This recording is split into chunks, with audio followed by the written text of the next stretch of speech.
देख रहे हैं पंच न्यूज एनसीआर और मैं हूं आपके साथ मानवी ठाकुर। शुरुआत करते हैं आज की खास खबरों से। अधिक अपडेट्स के लिए बने रहिए पंच न्यूज एनसीआर के साथ। चैनल को लाइक, शेयर, सब्सक्राइब करें और बेल आइकन दबाना बिल्कुल न भूलें। गोयल हॉस्पिटल में स्पाइनल कोर्ड कैंसर से पीड़ित मरीज जो कि लास्ट स्टेज पर है, जिसका इलाज मुंबई स्थित निजी अस्पताल में चल रहा था, उनके परिजन ने मुंबई के डॉक्टर से परामर्श के बाद एक इंजेक्शन लगाने का अंतिम निर्णय लिया गया, जिसकी मार्केट कीमत 3,96,000 रुपए है।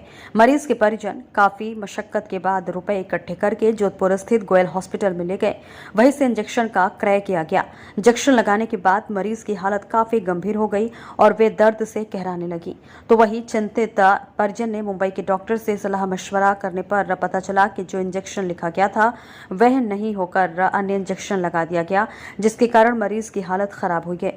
ये सुनते ही परिजन के पैरों के नीचे जमीन खिसक गई। उस बिल की कॉपी संबंधित कंपनी को भेजा गया तो कंपनी ने स्पष्ट रूप से मना कर दिया, यह इंजेक्शन हमारी कंपनी का नहीं है, अन्य कंपनी का है। परिजनों ने आरोप लगाया है कि इस मामले को लेकर हॉस्पिटल पहुंचे तो केमिस्ट स्टाफ और हॉस्पिटल स्टाफ मिलकर मारपीट करने लग गए। मामला बढ़ता देखते हुए मामले को रफा दफा करने का काफी प्रयास किया गया। अंत में परिजन कोर्ट कचहरी के चक्कर में नहीं पड़ना चाहते थे, इसलिए अपनी बेटी को लेकर मुंबई के लिए निकलना उचित समझा। मामला फिलहाल शांत हो गया है, लेकिन जो सवाल परिजन ने उठाए उनकी जांच होनी चाहिए। ये एक जनहित का मामला है। न जाने कितने मरीजों को इस तरह का इंजेक्शन पहले भी लगाए होंगे। जो कि इंजेक्शन मरीज को लगाया गया वह किस कंपनी का था, किस फर्म को इंजेक्शन जारी किया गया। काफी मशक्कत करने के बावजूद गोयल हॉस्पिटल के स्टाफ ने ना फाइल दिखाई और ना ही डॉक्यूमेंट दिखाए। एक सवाल यह भी है कि क्या धनी व्यक्ति अपने धन और बल पर किसी भी काले कारनामे को दबा सकता है? क्या कानून व्यवस्था नाम की कोई चीज नहीं है? उस मरीज के परिजन तो पढ़े लिखे थे, जिसके कारण पता लग गया, लेकिन ऐसे अनेक मरीजों के परिजन हैं जो कि शिक्षा और जानकारी के अभाव में ऐसे अस्पतालों के ठगी के शिकार बन जाते हैं। इस मामले की जांच को लेकर ड्रग्स कंट्रोलर ऑफिसर आशीष दत्त गज्जा ने मीडिया से बातचीत में कहा कि अगर इस तरह का मामला है तो बड़ा गंभीर मामला है, इसकी जाँच होनी चाहिए और अभी मेरे संज्ञान में मामला आया है, उच्च स्तरीय अधिकारियों से बात करके जाँच करवाते हैं। बच्ची को कीमोथेरेपी देने के लिए यहाँ पर लाया गया था। कीमोथेरेपी के साथ डॉक्टर ने प्रोटोकॉल था कि इम्यूनोथेरेपी ऐड की जाए। हमारा प्रोटोकॉल हमने बॉम्बे से बनाया था, डॉक्टर ज्योति भारती का मैम का था, लेकिन यहाँ से प्रोटोकॉल हमने कहा यहाँ से लगवा दें। तो यहाँ पे इंजेक्शन को परचेज 3,96,828 की प्राइस बताएगी कि बाहर से आपको अलाउ नहीं किया जाएगा। बाहर से भी हमें 3,45,000 में वो अवेलेबल था, लेकिन इन्होंने नहीं लाने दिया और 3,96,850 हमसे MRP रेट पे डाक आपको लेना परचेज करना पड़ेगा। अतः हमने यहाँ से परचेज किया और उसको इंजेक्शन को लगवाया गया।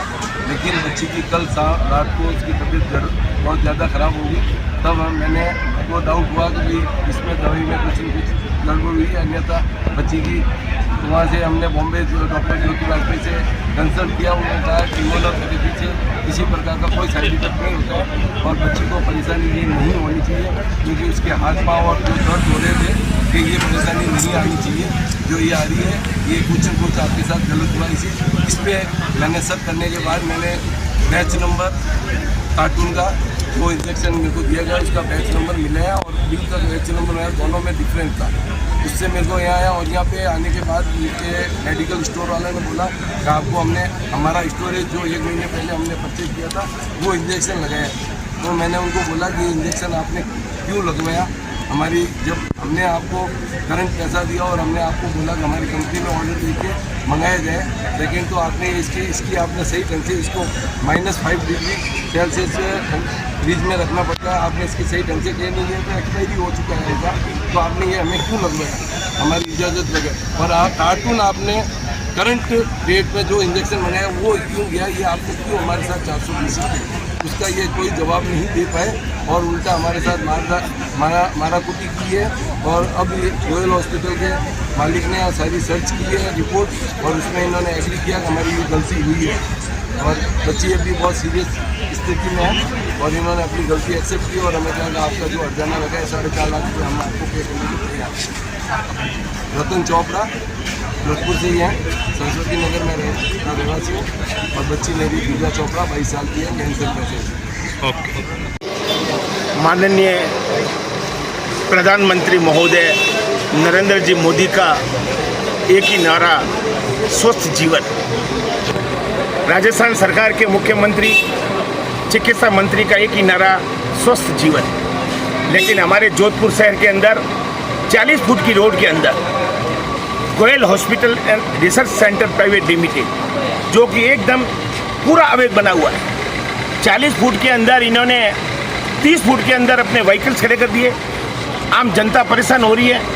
10 फुट का इन्होंने जो इलेक्ट्रिसिटी बोर्ड लगा दिया और इनके पास के सब इन्होंने ज़मीनें खरीद के और अवैध इन्होंने कई कनेक्शन ले लिए। हमारी सरकार को सब मालूम है या नहीं, लेकिन सरकार को इनकी जांच करनी चाहिए।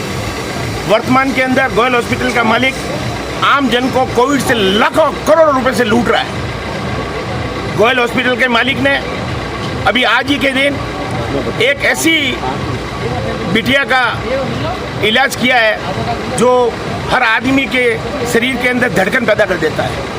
उस बिटिया के कैंसर का चौथा स्टेप है, लेकिन उन्होंने लाखों रुपए की दवाइयाँ फर्जी लगाई, एक भी इंजेक्शन सही नहीं लगाया और अभी बोल रहे हैं कि साहब सेटलमेंट करिए। क्या ये उचित है? हम जनता से पूछना चाहते हैं, आम जन से पूछना चाहते हैं, माननीय मुख्यमंत्री महोदय से पूछना चाहते हैं, माननीय स्वास्थ्य मंत्री से पूछना चाहते हैं और हमारे यहाँ लाडले मंत्री गजेंद्र सिंह जी शेखावत से हमारा निवेदन है कि इनकी जांच करावे और आम जन को सुविधा देवे। ये गोयल हॉस्पिटल ने सब गलियों के अंदर अपने अवैध जगह बना दी है और आम जन परेशान हो रहे हैं। मेरा सबसे निवेदन आम जन से निवेदन है कि कृपया इनकी जांच करावे। धन्यवाद। आपका परिचय? मेरा नाम चंपालाल दरिवाल, मैं सरदारपुरा में हमारी ये संघर्ष समिति जो बनी हुई है उसका मैं सेक्रेटरी हूँ।